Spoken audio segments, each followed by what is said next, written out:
बीडमध्ये धनंजय मुंडे विरुद्ध सुरेश धस सुरू असलेल्या वादात आता मनसेनेही उडी घेतली आहे। निमित्त आहे अभिनेत्री प्राजक्ता माळीचा उल्लेख या प्रकरणात होतो आहे आणि त्यामुळे साहजिकच मनसे या प्रकरणात आलेली आहे। मनसेनं भाजप आमदार सुरेश धस यांना इशारा दिला आहे। खोपकर जे चित्रपट कर्मचारी सेनेचे अध्यक्ष आहेत त्यांनी ट्विटवर काही भूमिका स्पष्ट केली आहे। आपण थेट अमेय खोपकर यांच्याशी बोलणार आहोत। वाद आहे धनंजय मुंडे विरुद्ध सुरेश धस आणि एकूण जे सध्या बीडमध्ये घडतं आहे या सगळ्या प्रकरणात मनसेनं उडी घेतली आहे। नेमकं काय कारण आहे आणि प्राजक्ता माळी यांचा उल्लेख झाल्यामुळे मनसेनं आणि आपण जी भूमिका ट्विटरवरून व्यक्त केलेली आहे काय तुम्ही भूमिका स्पष्ट करा। मला असं वाटतं की एवढा गंभीर विषय आहे त्याच्यावर काल जो काय चेष्टेनी आणि मस्करी करण्यात आली हा चेष्टेचा विषय नाही आहे आणि तुम्ही एखाद्या महिलेचा एखाद्या अभिनेत्रीचा तुम्ही असं जाहीररित्या नाव घेता हे फार चुकीचं आहे आणि मनाला वेदना देणार आहे। कारण कसं आहे त्या अभिनेत्रीचे देखील घरचे बातम्या बघतात, कुठे अशी नावं जोडल्याच्या नंतर त्यांना देखील 4 लोक प्रश्न विचारतात आणि त्यांच्या कुटुंबासाठी किंवा त्या महिलेसाठी हे असं बोलणं जाहीररित्या बोलणं आणि एका लोकप्रतिनिधीने हे अत्यंत चुकीचं आहे। मला असं वाटतं की त्यांनी माफी मागावी। पण स्वतः आमदार धस यांचं आता असं म्हणणं आहे की त्यांनी प्राजक्ता असा उल्लेख केला, प्राजक्ता माळी असा नाही आणि प्राजक्ता ताई असं ते म्हणाले। मुळात या प्रकरणामध्ये त्यांचं नाव घ्यायची गरजच काय होती? तुम्ही जाहीररित्या एखाद्या अभिनेत्रीचं नाव घेऊच कसं शकता?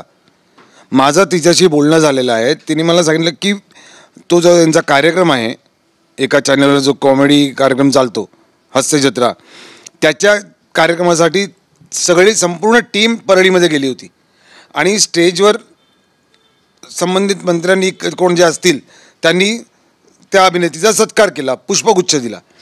तेवढा फोटो फक्त तिने ट्विट केला आणि धन्यवाद साहेब एवढं फक्त तिने ट्विट केलं होतं। त्याच्या व्यतिरिक्त तिची कधी ना भेट झाली ना काय पण हा तिचा वैयक्तिक प्रश्न आहे।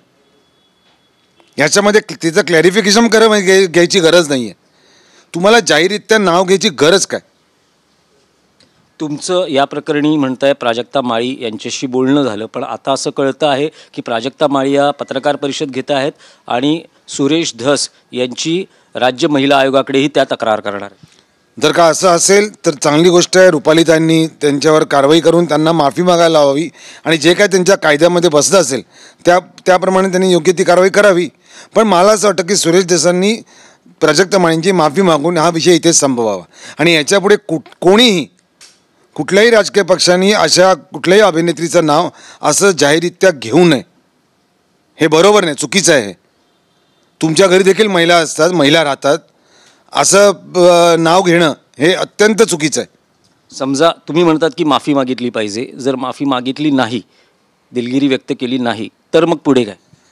नाही, मला असं वाटतं की ह्या प्रकरणाला वेगळं वळण लागू नये। हे गंभीर प्रकरण आहे, न्यायप्रविष्ट आहे, पोलीस तपास करते, जे काय आहे ते योग्य तो न्याय मिळावा।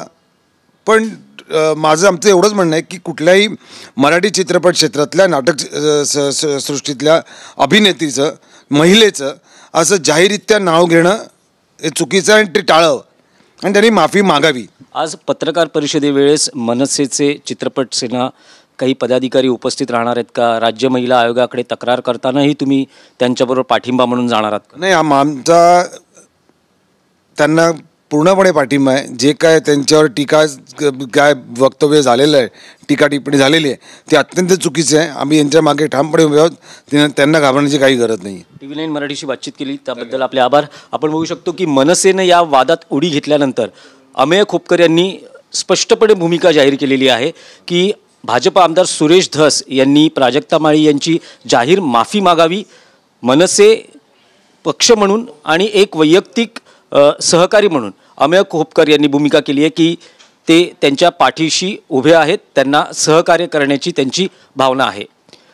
व्हिडिओ जर्नलिस्ट सिद्धेश सह दिनेश दुखंडे, TV9 मराठी, मुंबई।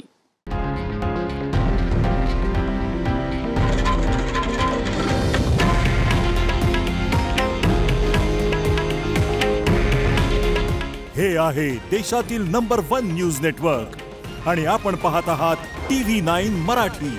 काळजी तुमची, हित महाराष्ट्राचं.